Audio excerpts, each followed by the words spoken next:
4 April 2026 শনিবার রাজশাহী, খুলনা, ঢাকা ও বরিশাল বিভাগের কিছু অংশে মৃদু থেকে মাঝারি ধরনের তাপপ্রবাহ বয়ে চলেছে। অব্যাহত থাকার পূর্বাভাস দেখা দিয়েছে, যা চুয়াডাঙ্গায় সর্বোচ্চ 39.7 ডিগ্রি সেলসিয়াস পর্যন্ত রেকর্ড করা হয়েছে। আগামী কয়েকদিনে এই অস্বস্তিকর গরম অব্যাহত থাকতে পারে, তবে চট্টগ্রাম ও সিলেট বিভাগে হালকা বৃষ্টি বা বজ্রবৃষ্টির সম্ভাবনা রয়েছে।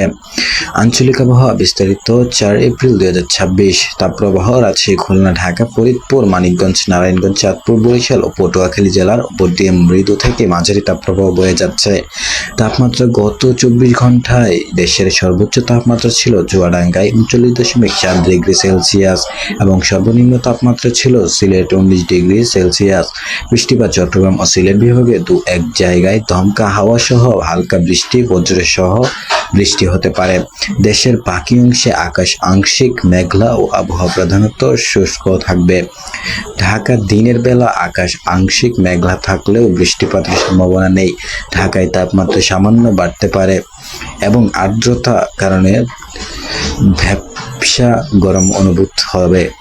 বাতাস ঢাকা ও আশেপাশে দক্ষিণ বা দক্ষিণ পশ্চিম দিক থেকে ঘন্টায় 10 থেকে 15 কিলোমিটার বেগে বাতাস প্রবাহিত হতে পারে।